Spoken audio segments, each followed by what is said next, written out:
सत्कार योग प्यारी साध संगत जी, प्यार और सत्कार से कहना धन निरंकार जी। बोलिए सतगुरु माता सुदीक्षा सविंदर हरदेव जी महाराज की जय। साध संगत जी, सतगुरु निरंकार दातार आप साध संगत माँ के आशीर्वाद से दासी जो आप जी के चरणों में विचार शेयर करने जा रही है। इन विचारों द्वारा हमें यही समझाया गया है कि गुरु भक्ति क्या है। जब इंसान काम क्रोध लोभ मोह अहंकार से बच जाता है, इन चीजों से दूर हो जाता है, तो सही मायनों में वही इंसान भक्ति कर पाता है। साध संगत जी कहते हैं, श्री गुरु नानक देव जी महाराज के पीछे पीछे उनके श्रद्धालु भक्तों की भीड़ चल रही थी। गुरु जी उन सब से बेखबर अपनी ही मस्ती में चलते जा रहे थे। सभी जानना चाहते थे कि गुरु जी कहाँ जा रहे हैं, लेकिन गुरु जी की निश्चिंतता देखकर किसी को पूछने का साहस नहीं हो रहा था। तभी गुरु जी ने अपना दायां हाथ घुमाया। दायां हाथ घूमते ही आसपास तांबे के सिक्के बरसने लगे।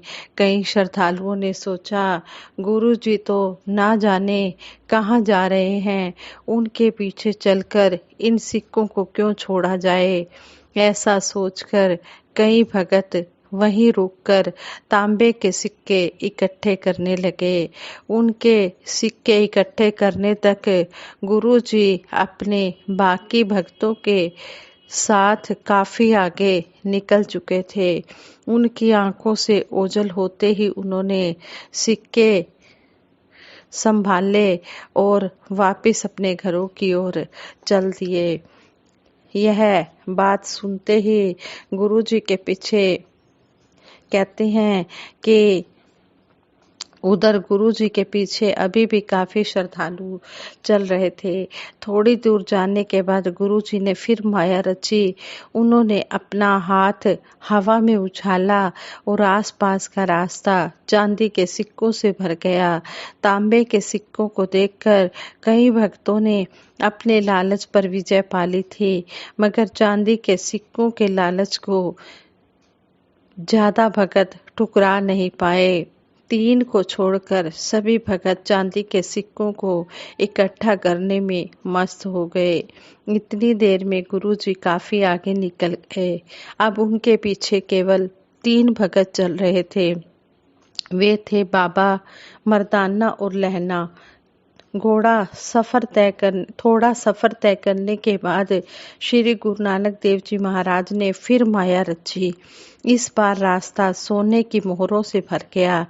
तांबे और चांदी के सिक्कों को ठुकरा देने वाले भगत भी यहाँ डगमगा गए। बाला और मर्दाना सोने की मोहरों के लालच पर विजय न पा सके। सोने की मोहरों ने गुरु जी के प्रति उनकी आस्था और विश्वास भी डिगा दिया। उन दोनों ने एक बार आगे बढ़ रहे गुरु जी की ओर देखा और फिर एक नजर पास पड़ी सोने की मोहरों पर डाली। लालच जीत गया। वे दोनों बावरे से सोने की मोहरें इकट्ठे करने लगे। तब तक गुरुजी आंखों से ओझल हो चुके थे। इन सब लालचों को ठुकराकर संत लहना जी अभी भी गुरुजी के पीछे चले जा रहे थे। गुरुजी उनकी श्रद्धा को अनदेखा न कर पाए। श्री गुरु नानक देव जी महाराज ने अपने मिशन की बागडोर इसी भगत लहना जी के हाथों में सौंप दी। यही भगत लहना जी आगे चलकर गुरु श्री अंगद देव जी महाराज के नाम से प्रसिद्ध हुए। दूसरी ओर जब मोहरें इकट्ठी करने वालों ने घर आकर मोहरें संभाल कर रखनी चाहिए, तो उन्होंने पाया कि उनकी झोलियां मोहरों की बजाय मिट्टी से भरी हुई थी। मोह और लालच पर विजय पाकर गुरु भक्ति में लगा रहने वाला गुरसिक सब सुखों को पा लेता है। प्रभु भक्ति में वह प्रभु रूप ही हो जाता है, निरंकार का रूप ही हो जाता है। इसके विपरीत लालच में आकर गुरु को जो त्याग देते हैं, छोड़ देते हैं, उन्हें संसारिक सुख भी नहीं मिलते और वे आत्मिक आनंद भी प्राप्त नहीं कर पाते हैं। साथ संगत जी, इस सच्ची कहानी से, श्री गुरु नानक देव जी महाराज की ये सच्ची घटना से हमें यही सीखने को मिला है कि हम अगर ये सही आनंद पाना चाहते हैं, आत्मिक आनंद प्राप्त करना चाहते हैं, तो सतगुरु के चरणों में काम क्रोध मोह लालच पर विजय पाकर हम जुड़े रहें। हम काम क्रोध लोभ मोह लालच हंकार के इन बंधनों में ना फंसें और इस तरह गुरु की भक्ति करते हुए हम आनंद को प्राप्त करें। जब हम सतगुरु के चरणों में जुड़ जाते हैं तो सतगुरु जब हमें ये आत्मिक सुख देता है तो सारे दुनियावी सुख इसके आगे फीके पड़ जाते हैं। हमने दुनियावी सुखों की प्राप्ति की कामना नहीं करनी है, हमने कामना करनी है तो इस प्रभु परमात्मा को पाने की कामना करनी है। संपूर्ण अवतार बानी में शहंशाह बाबा अवतार सिंह जी महाराज हमें समझा भी रहे हैं शब्द नंबर 304 के द्वारा कि मतलब दे हंसारे रिश्ते ना कोई भैन ना भाई है, उड्डी प्रीत नम्रता जगतों कुल दुनिया दुखदाई है, भेड़ा चाल जगत विच बन गई सूझ ना रब दी काई है, राबे कीते किथे वसता दुनिया समझ न पाई है, प्यार प्रीत नम्रता वाला मुर्शद नगर वसाया है। अब कहे अवतार गुरु पूरे ने बेगमपुर दिखलाया है। गुरु ने हमें ऐसा बेगमपुर दिखला दिया जहाँ कोई गम है ही नहीं है। हमें ऐसे निरंकार के दर्शन करा दिए हैं जिससे ऊपर कोई शक्ति है ही नहीं और इस दरबार में आने पर हमेशा आनंद ही आनंद मिलता है। यहाँ पर गम का कोई निशान नहीं है। यहाँ पर प्यार प्रीत नम्रता वाला मुर्शद ने नगर बसाया है। हमने इस नगर में रहकर मुर्शद के नगर में रहकर आनंद प्राप्त करना है। रह पर मेरा पारस बैठा बाणी तक कसफट्टी है, सतगुरु मेरा ज्ञान देवता ज्ञान दी बाणी हट्टी है। सतगुरु मेरा ये ज्ञान देवता है, ज्ञान को बांट रहा है और जो ये ज्ञान की बाणी है ये हमारी दुकान है। उच्ची सुच्ची निर्मल बाणी भगतां दी है खट्टी है, उच्चा सुच्चा और ये निर्मल बाणी कहते हैं ये भक्तों की असली पूंजी है, ये भक्तों की असली कमाई है। इस सिलदा है रस अनोखा ओ जाने जिस चट्टी है, चरण धूड़ नू समझ खजाना बाकी सब कुछ मट्टी है। कहे अवतार जब सतगुरु मिलता अखों खुलदी पट्टी है। जब सतगुरु पूर्ण सतगुरु वक्त का रहबर मिल जाता है फिर आंखों से ये माया का पर्दा हटा देता है और हमें समझाता है कि माया क्या है और मायापति क्या है, ब्रह्म क्या है और माया क्या है। फिर ये हमें अलग अलग करके जब समझा देता है तो फिर जब जिस कुर्सी को इस बात की समझ आ जाती है कि ब्रह्म क्या है और माया क्या है, ये नहीं कि सारे ही भगत इस बात को समझ जाते हैं, कोई विरला ही इस बात को समझ पाता है, कोई विरला ही इस मोह माया के जाल से छूट सकता है। वरना तो कोई कहता है कि मुझे धन संपत्ति चाहिए, मेरा बिजनेस अच्छा चल जाए, मेरे औलाद हो जाए, मेरे को ये मिल जाए, मेरे को वो मिल जाए, इन सुखों की दुनियावी प्राप्तियों की कामना करता रहता है।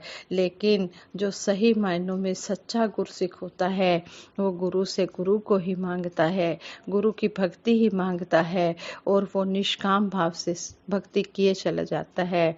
जिस तरह संत कबीर दास जी हुए, संत रामानंद श्री रामानंद जी हुए और भी वे मन्ना जी वे तन्ना जी, कितने संत भगत संत नामदेव जी हुए, कितने भगत इस संसार में आए, मीराबाई जी आए। इन्होंने सच्ची भक्ति मांगी और सच्चा आनंद प्राप्त किया। यह दुनियावी प्राप्तियों से दूर रहे। राजा जनक जी के पास धन दौलत की कोई कमी नहीं थी लेकिन उन्होंने सारा राजपाट अपना छोड़ दिया। मीराबाई कितने उच्च घराने से थी, कितनी धन दौलत से भरपूर थी दुनियावी, लेकिन उसने धन दौलत को मिट्टी की तरह समझा और उसे छोड़ दिया और गुरु के भक्तों में ये गुरु की भक्ति में लीन हो गए, परमात्मा को पाया। इनके मन में सच्ची लगन, सच्ची श्रद्धा, सच्ची तड़फ थी, इन्होंने परमपिता परमात्मा को पाया और इस तरह ये गुरु के दिल में बस गए और इन्होंने सच्चा आनंद प्राप्त किया। तो यहाँ पर हमें यही समझाया गया है कि हमने मोह माया के जाल में नहीं फंसना है। ये मोह माया जो होती है ये इंसान को भक्ति में लगने नहीं देती, परमात्मा तक पहुँचने नहीं देती। मोह माया के जाल से बाहर जो निकल आता है वही सच्ची भक्ति कर पाता है। आओ दातार के चरणों में यही अरदास करें, यह सच्चे पातशाह अगर हम लोभ करें तो भक्ति का करें कि हमने ज़्यादा से ज़्यादा सेवा सिमरन सत्संग करना है। हम ये दुनियावी प्राप्तियों का लोभ ना करें। ये दुनियावी चीज़ें ये इंसान के मन को भरमाती हैं। ये माया जो होती है इसकी संज्ञा तो एक नागिन के साथ भी की गई है कि जिस तरह एक नागिन होती है वो अपने बच्चों को जन्म देकर खुद ही खा जाती है। ये माया जो होती है ये इंसान को डस लेती है, कैसे ये लालच में इसको ले आती है। इसलिए दातार हमें इस माया से बचाने के लिए हमें मायापति से जोड़ते हैं, इंसान को जागृत करते हैं। अगर इंसान फिर भी नहीं जागा, फिर भी ये माया की तरफ ही दौड़ता है तो इसमें सतगुरु का कोई भी दोष नहीं है। सतगुरु तो सच्चा पातशाह हमें समझा रहा है, अगर कमी है तो हमारे अंदर है, दोष है तो हमारा है कि हम सतगुरु के कहे अनुसार इन बातों को अपने जीवन में नहीं अपनाते तो फिर हमारी जिंदगी में दुख आते ही हैं। सच्चा ज्ञान वही प्राप्त कर सकता है जो गुरु के कहे अनुसार चलता चला जाता है।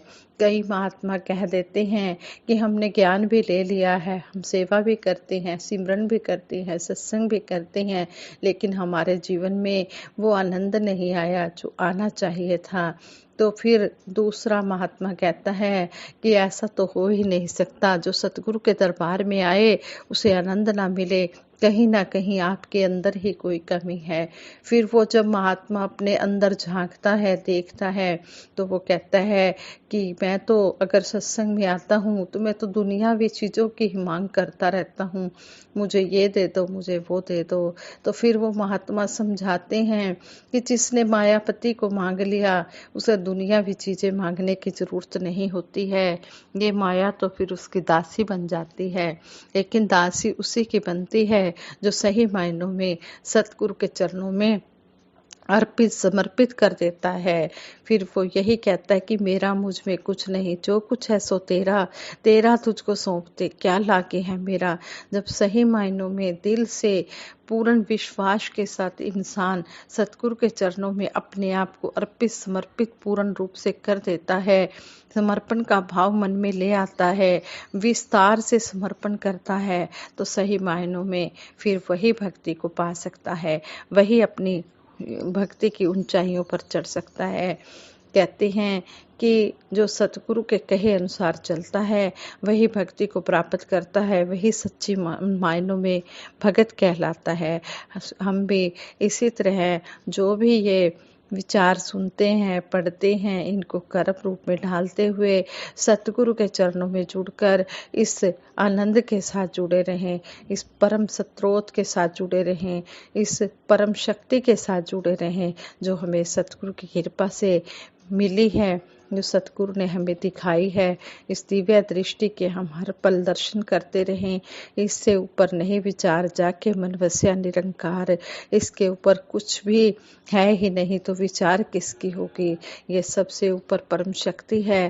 दातार सच्चे पातशाह आप जी का हम हर पल शुक्राना करते हैं कि आप जी ने हमें इस परम शक्ति से जोड़कर हमें जन्म का मानुष जन्म का लक्ष्य बताया है और इसी तरह हम अंतिम श्वासों तक आप जी के चरणों में जुड़े रहें, सेवा सिमरन सत्संग करते रहें। सारे सुख दुनिया दे पा दो साडी झोली विच फिर भी मिलाई रखना, संतां दी टोली विच खाली बोल मेरे रह जान बोलना, ऐना बोला उते आ जाए जिंदगी नू तोलना। साध संगत जी प्रेम से कहना, धन निरंकार जी।